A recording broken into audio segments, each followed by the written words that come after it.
Good evening, everyone. We're looking at the issue of forgiveness. We're continuing our deep dive into that topic because it is so important to ensure we get that right if we are to heal properly. We're looking at a different perspective, and I think actually the correct perspective. A lot of people have been told to forgive and forget, move on, bury the hatchet. In fact, we've looked at a meme that has said, bring it up now. I never knew how strong I was until I had to forgive someone who was not sorry and accept an apology I never received. Well, is that correct? Should we do that? We're going to look at that in depth again. If you've been with us, you will actually know the answer, but we're going into that even further to help clarify. Are there categories of people that have been negatively impacting you that you do not have to forgive and therefore do not have to be saddled with false guilt? We will look at that next on this edition of Journey to Healing. Welcome to Journey to Healing. Do you find yourself discouraged, troubled, in need of healing, but not sure where to turn?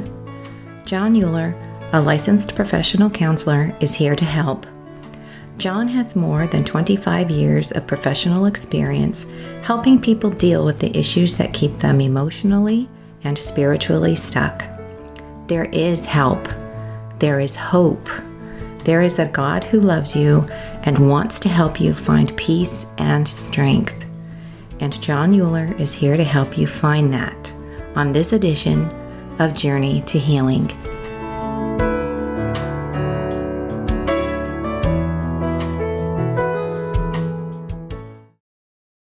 Welcome back, everyone. My name is Jon Uhler. This is Journey to Healing. We're here every Friday night from 8 to 9 p.m. Eastern Standard Time on TECN.TV, the leader in Internet TV. We are in the midst of a series on forgiveness that stems out of a series on boundaries. And within our series on forgiveness, we had a question submitted that we're still unpacking. And it had to do with, well, what about when Jesus said, love your enemies? And that was an important question because that really is part of, and it's tied in with, of course, the issue of forgiveness. And we've been looking at what exactly did Jesus mean by that?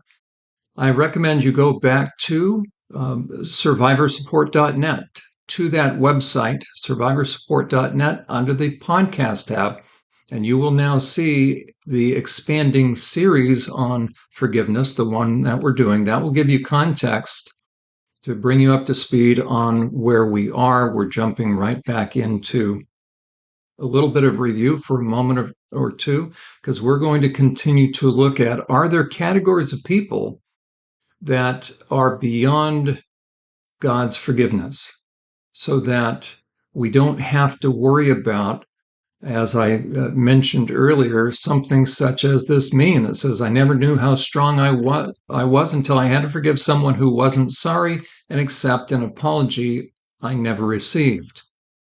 That is very ubiquitous in terms of the belief, that meme, both in secular and Christian counseling in churches. You will hear that time and time again, basically bury the hatchet, move on.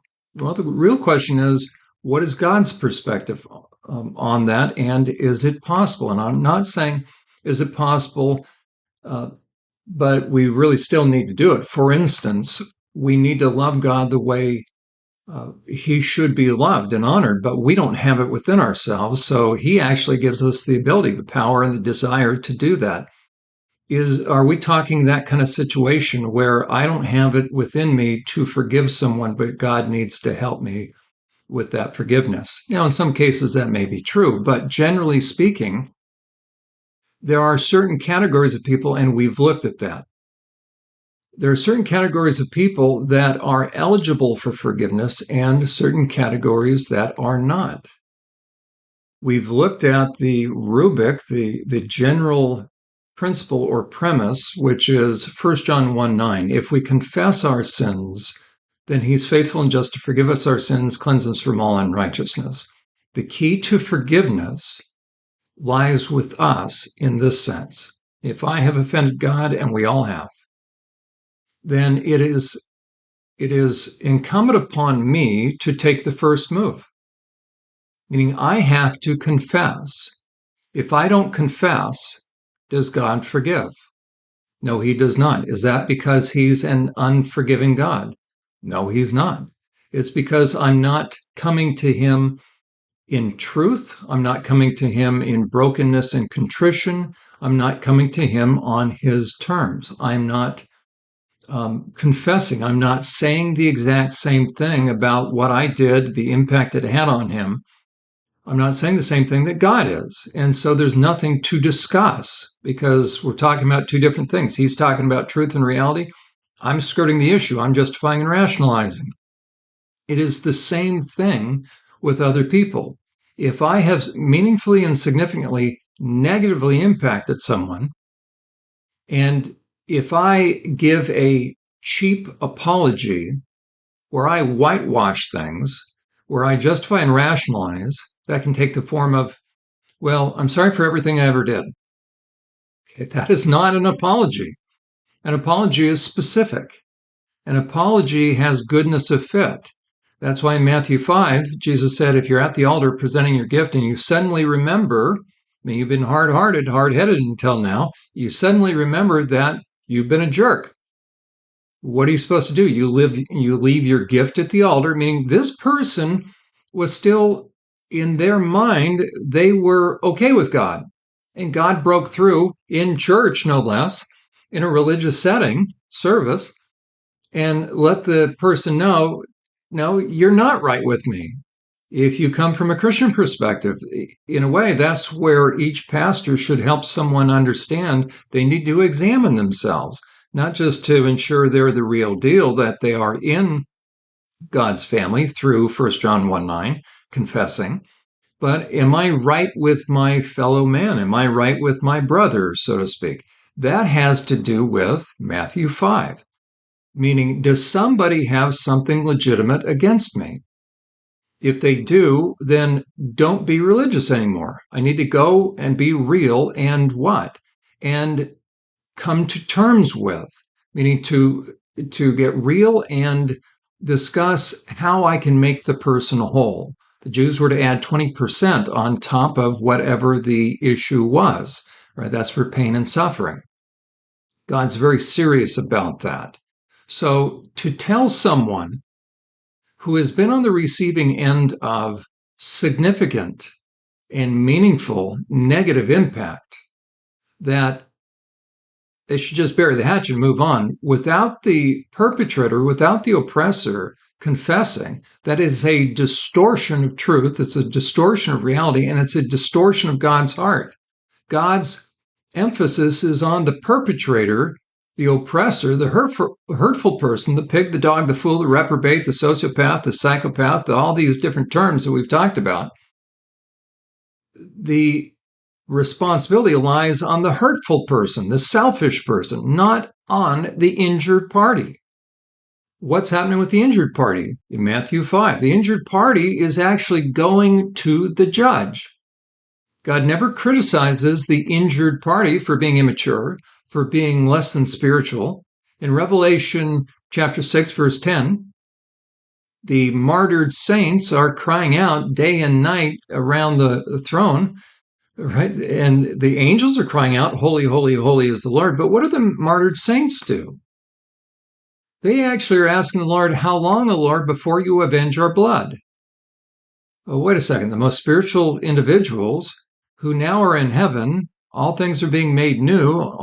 The old is passing away. The things of earth, okay, they had their heads chopped off. Why are they still even worried about that? Because they know that injustice was perpetrated against them. Jesus never rebukes them. He never says, I can't believe it. You of all people, you're still hanging on to that. Well, let bygones be bygones. You're actually in heaven now. He tells them to sit tight. And then the next thing we see unfold is that coals are taken from the altar by big tongs, and judgment starts. God is very intent upon showing those who have been harmed that none of their pain ever fell upon deaf ears. So, with the issue of forgiveness, if you tell someone who was on the receiving end of significant evil, significant oppression, that they need to just move on, then you are giving them a distorted perspective of God's heart. God's heart is for justice. And that's where those of us that have not been harmed, or those of us that, and we all should be aware of it, and we will look at in the Beatitudes, Sermon on the Mount, we're going to look at how Jesus separated out the two categories of people that he had a message for. He had a message for those that were being oppressed, basically a message of encouragement that God had not forgotten. And those that were being um, compelled by God's Spirit to intervene, to stop the oppression. And so he has a message of encouragement for those. And then, of course, he delivers the rest of the Sermon on the Mount. So we will look at that. But the premise is that there are categories of people that have gone so far in terms of their internal disposition that they can not only perpetrate evil without any sense of guilt, but they have moved beyond forgiveness. Why? Because they will never ask for forgiveness. Why? Because their hearts are too hardened. Why? Because they want to have hard hearts, right? They've been given over. We looked at what is a reprobate mind. That is a metallurgy term. It's no longer good for its intended purpose. Our mind is intended for us to have a high value of people and a low value of things. We love people and use things. A reprobate mind has gotten off the straight and narrow, gone downhill, and eventually has become so saturated with self that it will never want to ever return. So therefore, they've gone past the point of no return. God's given them over, and they are a walking self. And therefore, they have a high view of things and a low view of people. We call that objectification. So they love things and use people. Those people are beyond hope.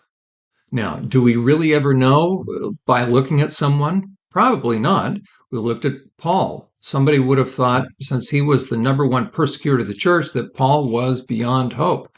But as we've learned and looked at, Paul was not beyond hope. Why? Because he perpetrated, right? What he did what was evil. But why did he do it? He did it out of ignorance. And we looked at the difference between categories of people. That is crucial.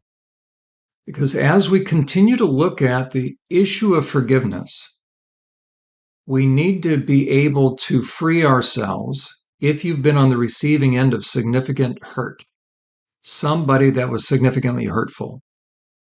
You need to be able to have encouragement to know that God knows and he understands and he sees. And that if someone is acting out of evil and they are an oppressor, that you can pray a certain kind of way, and we will be looking at imprecatory prayers.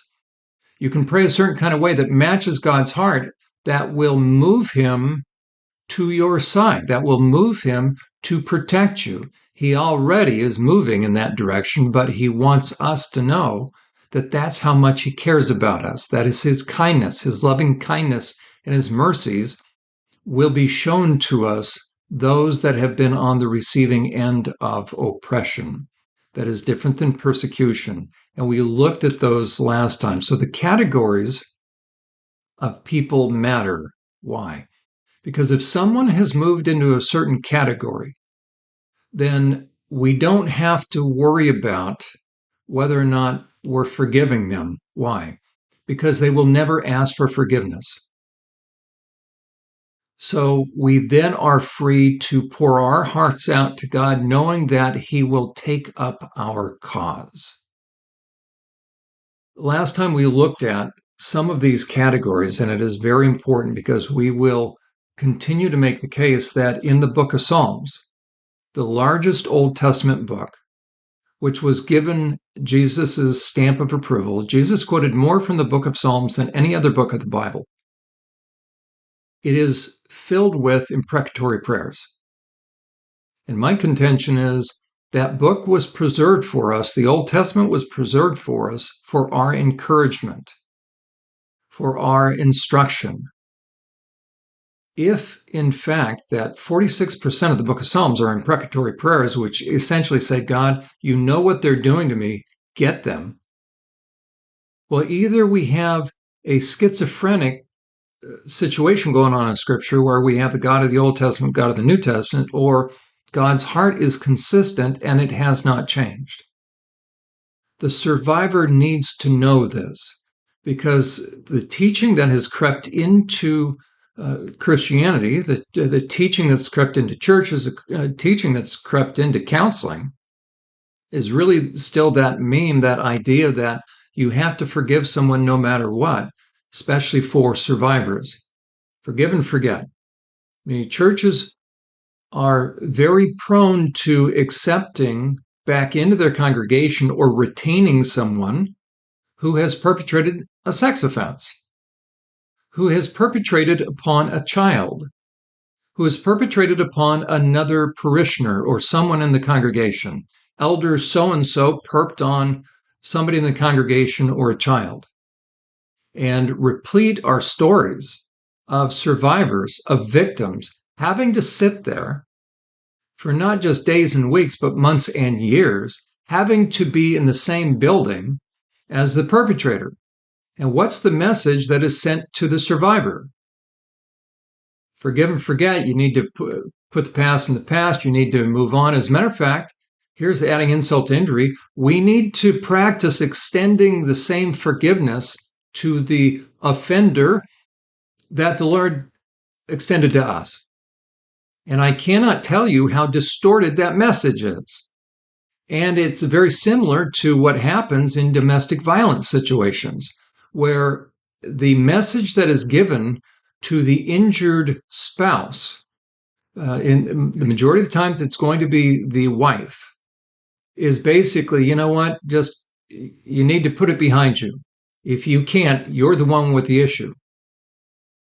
That is such a grand lie. And it's based upon this distorted notion that God views all sins the same. Now, will all sins send people to hell? Of course. But there are degrees of impact, and we looked at that. Not all impact is the same. And deep within the human heart, we have a sense of this. And God wants survivors to know that He understands this. So we looked at the degrees of impact. We first looked at we created a scale of 1 to 10. And when somebody has been negatively impacted, the facts are found in the left brain. In one's left brain, right brain discerns the thoughts, the intentions of what was going on. Why did the person do what they did? And the degree of impact and the degree of willful disregard. And so the best way to understand impact is on a scale of 1 to 10. Trust me, as we've looked at before, the body keeps a score. A part of you will know the extent to which you've been impacted, and that we've looked at time and time again the issue of knapsacks. You will know, a part of you will know, because those different knapsacks can be weighted, right? Somebody can say something negative versus do something negative, and it carries with it different weights. So we looked at the idea of when Jesus said, love your enemies. Again, what does that mean? Does that mean carte blanche, anybody doing something negative? And so we looked at, no, what it looked at, oh, I'm sorry, I got a hold of myself. Let me go back to this. So here's that verse, just in review real fast.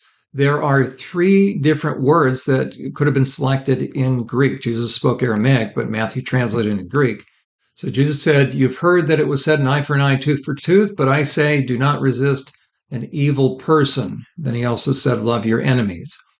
And so we looked at what word, because if somebody's doing something negative to you, they are an enemy. But now the question is, what kind of enemy?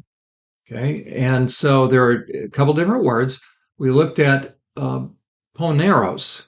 Okay, so this kind of person would be categorized that Jesus was talking about was someone that is hurtful, but look at the underlined words down there. So somebody that's hurtful, perpetrating evil, but that difference from kakos and sapros, and we looked at those two words. Let me see if I can find it here. I do have it. So kakos, so Paneros has to do with the effect, but kakos, look at that, inwardly rotten, a inward malice, and then we have, I'll get the other one. Uh, sorry, right? Uh, wait, Sepros. Where's Sepros? There we go. There we go. Which is right there. Okay, rotten and putrid, unfit for its original use. So by nature, when Jesus was saying to love your enemies, he's talking about a category of people that Paul would have fit in. Paul was doing hurtful things, but it was coming from a different heart condition. Paul was persecuting. And as we looked at last time, the best way to understand the idea of enemies is in two different categories. Okay, the first category Paul fell into, the Roman soldiers fell into, those that would be called paneros, that word for enemy. But sapros and kakos, that is different. Those are stemming from an evil heart. And it matters completely because when it comes to the premise that we need to forgive someone, it really depends upon the category they fall into, because God forgives those that are willing to confess, that have not gone too far. That's why Paul was eligible for forgiveness, though he did hurtful things. He said he was an enemy of the gospel. Again, here's the Greek word just so you can see it. That's the word that Jesus used in the little red box there. So it's translated evil, but again, panero, so paneros. So in looking at the issue of who should we forgive, we should forgive those that confess. When there is confession, then there is forgiveness. 70 times 7. But if there is no confession, there is nothing to discuss because a person hasn't put that forward. The cry of the human heart that has been on the receiving end of hurtfulness is essentially, Lord, do you know? Do you see? Do you care? The question is, does our pain matter? Does your pain matter?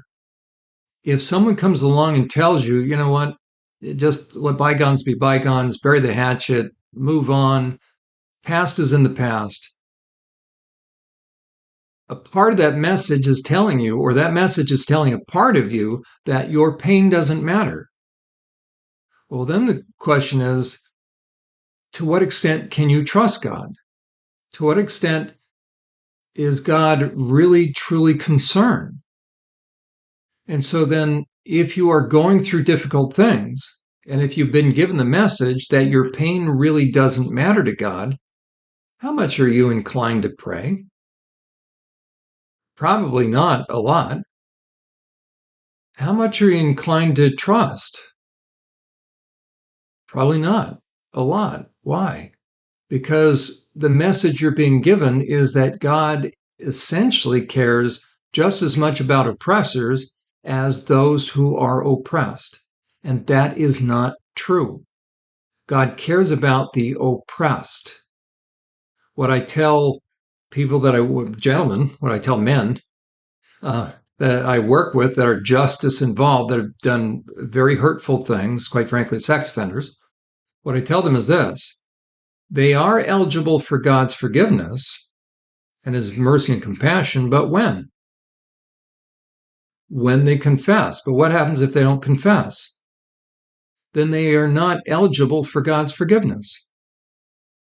When they are starting with me, let's say they've just come out of prison, or while I was in prison working with these men, the category of men, the message I needed to deliver to them was the message of truth, which was they are under judgment. And they're under judgment because they have perpetrated. God's mercy and his kindness are toward those that they impacted. If the perpetrator ever wants to be eligible for forgiveness, he has to confess, and then he's eligible for God's mercy. But if he does not confess, then he's not eligible for God's mercy. Where is God's mercy? It is toward those that have been impacted, those that have been negatively impacted. If we give the message to a survivor of any kind of significant oppression, that they need to just forgive and move on, then we're giving them a distorted message about God's heart. God's heart is for the survivor. His heart is for those that have been oppressed. That is what will help them remain stable and fixed. Psalm 91:1. If we remain under the shadow of the Almighty, why are we going to remain under the shadow of the Almighty? Because we're going to remain on the path of life. Why are we going to do that? Why are we not going to rewrite Proverbs chapter 3, verses 5 and 6? Trust in the Lord with all your heart. Don't lean on your own understanding. In all your ways acknowledge him, and he'll direct your path. Why am I going to do that? I will only be able to trust the Lord with all my heart if I feel he can be trusted. And what's the one thing that a survivor needs to know? That their pain matters. Psalm 56:8 says that he's captured our tears in a bottle, a very important little pouch. No tear born out of pain has ever fallen on deaf ears. And that same word for tears is wanderings. And we've looked at that. That was the result of someone through oppression that had been driven from their home, and now they are an alien. The Jews were mandated to take care of widows, orphans, and aliens, those that had been on the receiving end of injustice. So God's heart is for the vulnerable. His heart is for those that have been negatively impacted.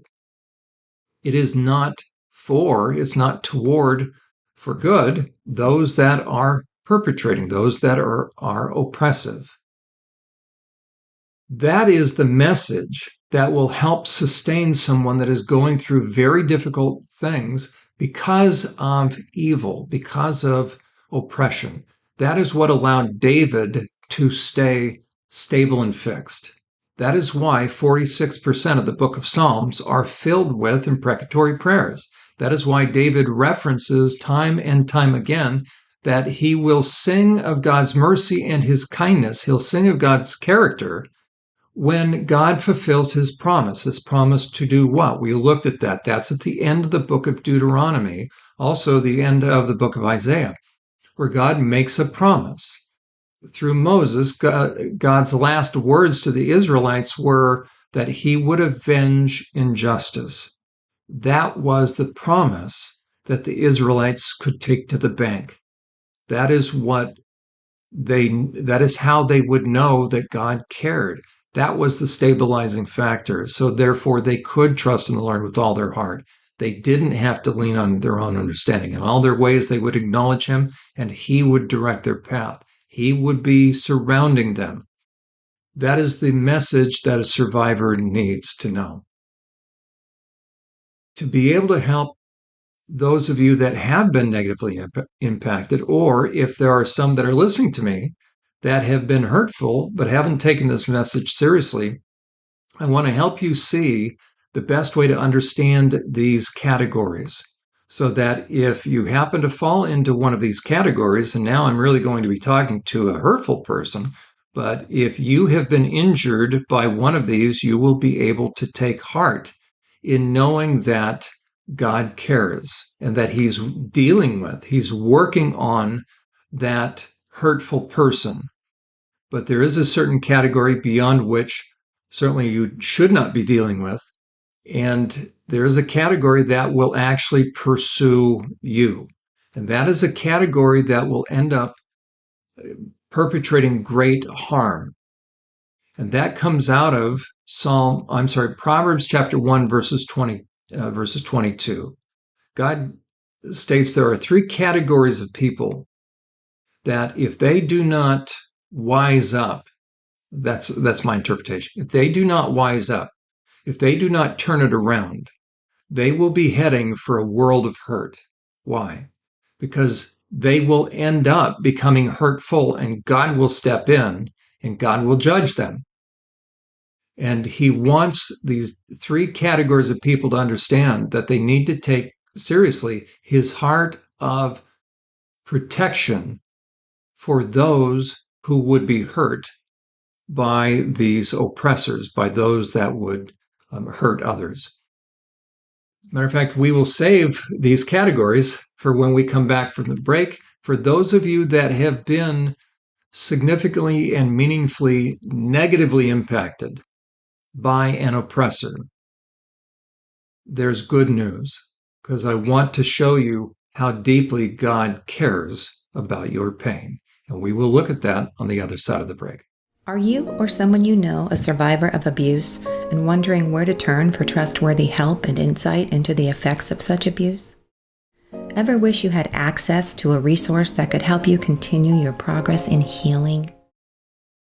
SurvivorSupport.net is that resource. Developed by Jon Uhler, a seasoned therapist with years of experience working with sexual abuse survivors, SurvivorSupport.net is a one-of-a-kind resource to help you understand the impact of abuse and to help you understand the nature of those who harmed you in order to help you gain clarity and continue healing. If you are interested in speaking with Jon Uhler about your situation or in having Jon conduct a consultation or a training for your church or organization, SurvivorSupport.net serves as a convenient method of contacting him. Our program, Journey to Healing, is made possible through the generous donations of viewers like you. There are many opportunities and needs that Survivor Support is attempting to meet, and your monthly support or one-time gift would be extremely helpful as we seek to meet those needs and opportunities. Simply visit SurvivorSupport.net and you will see the link to donate on the homepage.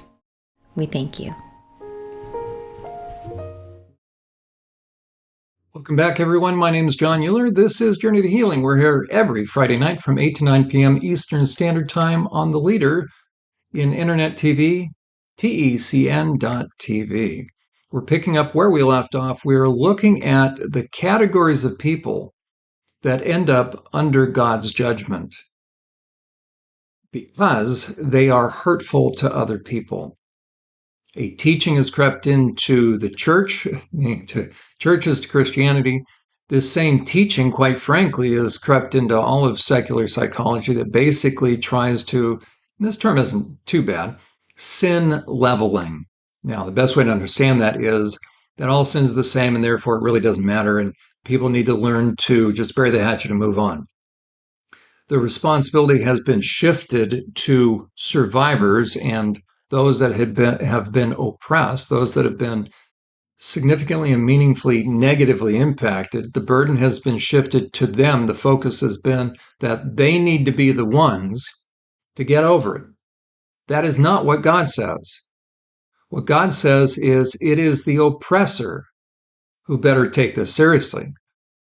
It is to the injured party that God says, I see, I know, I understand, and if the oppressor doesn't get with the program, become broken and contrite, and make amends in a way that genuinely demonstrates that the person gets it, and that it matches, meaning the attempted amends are going to match the degree of impact, negative impact on you, then God takes it seriously. God supports the oppressed. He supports the victims. He does not support the oppressors. His message has always been that oppressors, hurtful people, are under his judgment, that he has drawn a bead. That's a hunting term. They are in his crosshairs. That is what is the most needed message by those that are being harmed, by those that are being oppressed. It has always been his message. His message of warning to the oppressor is the message of kindness, loving kindness and mercy to the oppressed. When Jesus said, love your enemies, he was not talking about oppressors. He was talking about those that persecute. If you've been on the receiving end of persecution, and we looked at this before, as a matter of fact, again, 46% of the book of Psalms has to do with oppression, not persecution. That's the level that we're talking about. Look at the top left. So the majority of the book of Psalms, we're talking significant issues. And we looked at those kind of rape, murder, incest, sexual perpetration, betrayal, done by white-collar psychopaths. So imprecatory prayers, 46% of the book of Psalms are for the 9s and 10s. Those are the issues that will significantly, meaningfully and significantly, in a negative way, change the course of your life. That is the key. This is not the small stuff. So God is very concerned that the message is sent to the perpetrator, that the perpetrator is in trouble. The oppressor is in real trouble. The victim has God as an ally. God is deeply concerned about the victim's pain, the survivor's pain. So the best way to understand who is or is not eligible for forgiveness is to understand this on a continuum and a gradation, the way I believe the Bible uh, lays this out, so that we can understand how God feels about us and how God feels about the perpetrator or the oppressor. So I'm going to show you a chart that I use for, quite frankly, the men in my groups. I do sex offender treatment groups, and I want them to understand this biblical truth so that they're not playing mind games with themselves. Because by the time somebody sexually offends, they have a bad heart. Okay? They have lost all milk of human kindness, and nobody offends by accident. So there is an important message, as it were, that needs to be seen. So the importance of a biblical model toward to help with understanding the slippery slope toward dead psychopathy, and we've looked at some of that terms. Okay, the reprobate, the fool, the reprobate, um, the oppressor. Okay, psychology comes along and we finally call it psychopathy, but it really is on a continuum of scale of 1 to 10.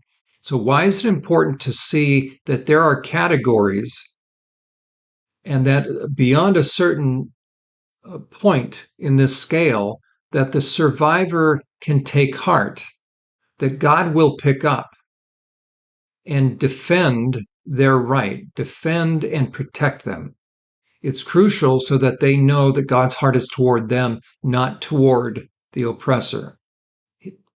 He views this very seriously. So a proper understanding helps us have perspective on the hardening of the heart process. So the hardening process is twisting effect on the on appetites as far as the perpetrator, meaning a lot of dynamic things happen as someone's going downhill. The perpetrator. The inversion of values. These are all things that are happening to a perpetrator as they go down. The objectification process, ensnaring and enveloping process, meaning this person that we're going to look at is the kind of person that ends up becoming the oppressor. And we need to see from God's perspective that they do not have God's perspective is not the same toward the oppressor versus the oppressed. God comes alongside the oppressed to comfort. How does he comfort them? To let them know the oppressor is not getting away with it, that God is taking it very seriously. A lot of things, again, are happening when somebody gets off the straight and narrow. They harmonize with evil, their mind becomes dark, there's a perversion process that starts, and they start to pursue evil. They harmonize with evil, and now they start to hunger and thirst after it. These are the kind of people we're talking about. So, no, not all sin is the same. This is where 46% of the book of Psalms come in. Now, the best way to understand this is twofold: to understand how God views this, and then how he feels about it. So the best way to understand oppression is on a scale of 1 to 10, or moving from the slippery slope, from the straight and narrow to down the slippery slope. So you can see as someone is on the straight and narrow, that God's presence and blessing is on that person. That's over on the top left. If a person gets off the straight and narrow, God doesn't zap them. God still has a lot of care and concern, but he's trying to get them where? Back up on the straight and narrow. Those are the inadvertent um, uh, things that we all do. And then his loving corrective discipline. Again, this person, even in that third category right now, will be the kind of person that will still apologize, will not do things on purpose. But as they go downhill, as their ego is growing, God's character it shifts, right? The oppressive person, the hurtful person, their selfishness is increasing, and so they become eligible. As they go through these different categories, God will respond differently. Imprecatory prayers are for the far right, actually starting with his anger, moving to his wrath.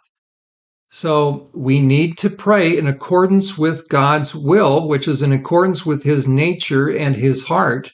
And therefore, we pray differently depending upon what category somebody falls in, because the person that falls in what we're going to show you are these categories will be acting differently. In what way? Meaning the impact they're going to have on other people. So remember, the two categories that fall under enemy and evil are persecutors and oppressors. You see the O kind of starts where the N under persecution, because there's an overlap in this sense. This is ego that's starting to grow like a snowball. Paul said he was eligible for forgiveness. Why? Because he persecuted the church. He did what he did out of ignorance. So Paul was under God's rebuke, but Paul did not become an oppressor. That's why Paul was eligible for forgiveness, though he still was an enemy of the gospel and still did hurtful things. But the people that were on the receiving end of Paul's behavior understood that Paul was angry at truth, not trying to hurt them as people. There is an additional thing that happens the further someone goes down. There is a twisting effect, moral inversion. You notice that doesn't happen with someone that is a persecutor. And they become, this Romans chapter 1, they become judicially abandoned to a self-imposed, non-functioning, blinded, hardened, recalcitrant, and depraved mind. That kind of person is going to perpetrate a qualitatively different degree of hurt. That is why they are not eligible for forgiveness, because by the time they get down there, they will never want to come back. Now, what are some of the terms that God uses, that the Bible uses for this people that are going downhill like this? Now, my contention is this: these are different descriptors of different categories that place themselves under, they position themselves under different aspects of God's character. So we have the wise, then the young and the distracted. Distracted is not so much a biblical term. I threw in that term, but the majority of these are right out of the book of Psalms and Proverbs. We have the simple. You notice God's not judging the simple, but if they don't turn around, they become wayward. And then here it is, the transgressor and willful. Now this is starting to be serious. The haughty, the mocker, That's the point right there.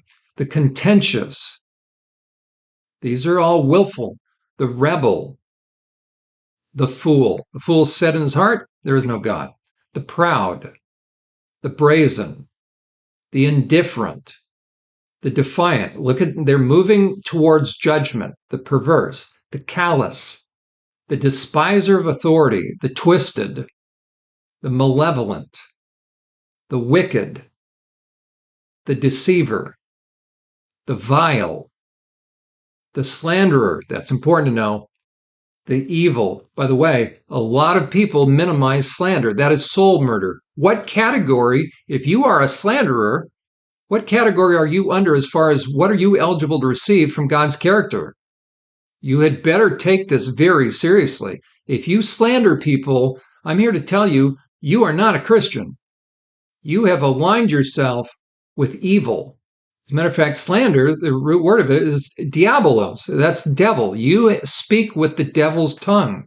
We need to take this seriously. Pastors need to take this seriously and send the message. So calculating the defiler and the sadistic. Sadistic is not in Scripture. Okay, now, the best way to understand that, so I've just laid out content for you, factual pieces of data to show that, and do your own study. Go back and watch this and see if I'm not correct. I don't want to be correct. I have to be correct, meaning it's important as I'm working with people. And what you're going to find is this: each one of those terms, it's very consistent how God responds to each of those categories of people. So do your own word study. And what I tell the guys I work with or anybody else that's been hurtful is, what category of God's heart, his character, do you want to experience? And if you don't want to experience his destruction, then don't be in that category. Well, we looked at words on a white page for left brain effect. Let me describe why I just did that. Because those are facts. But God is not an indifferent God. God is a person. Now, that's different than saying he's like people, right? But God has a personality. We are made in his image. And the reason why we have emotions is because God has emotions. So it's not enough for us to see, okay, these are the categories. But what I really want us to see, and the men that I work with, quite frankly, and I show them this chart. This is the only chart that ever gets through to them if there's any hope, is I want them to see is not just intellectual fact, but this is God's heart. And depending upon what aspect of God's emotions and his heart you want to fall under, then you get to choose. And so now we're going to add color. The same chart, but look what's coming through now. There we are. So how does God feel about certain people? It's not enough to say, well, of course it's enough. We could say, well, what does God think about these people? How about the idea of what does God feel? And then how does God feel about the people they are hurting? Because the one thing that's in common, the one thing that's being played out is as somebody moves from left to right, they end up doing what? They end up hurting someone else, right? They end up, as we've seen before, they end up being the person on the right with no knapsacks, and they are going down. They are downhill. They, in our little picture here, we may be dealing with an 8, -8, 9, or 10 person. So they are dumping on someone. So the person that is in this colored chart is the person on the right. They are actively hurting someone. So we have this picture. We're going to come back to this picture now. So the more the person dumps, the more the person negatively impacts. So we're going to look at the person on the right. The more they give themselves permission to continue to offload their responsibility. And how do you do that? You can give someone what they don't deserve, and you can withhold from someone what they do deserve. And you can continue to become increasingly oppressive. And how does God feel about that person? He feels this way on the person on the right. Well, how does God feel about the person on the left? Well, actually, in this picture, I'll tell you how he feels. He feels toward the person on the left the way he feels toward the woman giving dogs and pigs treats. So he actually doesn't want the person all heavy laden like that. But we're talking now about a little different situation. Same, we're talking about the person on the right. But in this case, when we are looking at these charts, we are not to be around pigs and dogs and fools. So the premise is this: as we're looking at these different categories, that I'm not hanging around pigs and dogs and fools. I've actually moved away from them. I am now on the straight and narrow. I'm doing the right thing. I'm on the path of life. But somehow, somebody is going to begin to oppress me. I'm not inviting it. Okay. This person is inviting problems into her life. This person will feel eventually stressed. This person is accepting all these knapsacks. Okay. So don't be like that person, right? But in this concept of oppression, this is not me going along because I don't want to say anything. This is somebody actively targeting another person. And so when we're looking at, for instance, the men that I deal with that have sexually perpetrated, where do you think they are? They're over on the far right, I can tell you. Now, whereabouts? Well, and some could be right about in the middle, depending upon the category. There's about 8 categories of sex offenders, okay, as far as male sex offenders. But forget sexual perpetration. How about the mother Gothels in life? Remember the movie Tangled? So we have a female white collar psychopath. We've looked at the sociopaths and psychopaths and their characteristics. I'm going to add now an additional layer as I have in the past. Again, think in terms of the persecutors and the oppressors, right? That you can get to a point where you have moved into significantly hurting someone. Why? Because you care more about yourself than someone else. I want people to understand that this is not just an Old Testament concept. And this is just not me reading into it, because I want to show you that as we are going to continue to look at the issue of forgiveness and the issue of imprecatory prayers, that this is a concept that was throughout Scripture. Jesus gave his stamp of approval to the Old Testament, to the book of Proverbs, to the book of Psalms, and that the message he was giving to his hearers was not a different message than what I'm going to share with you now.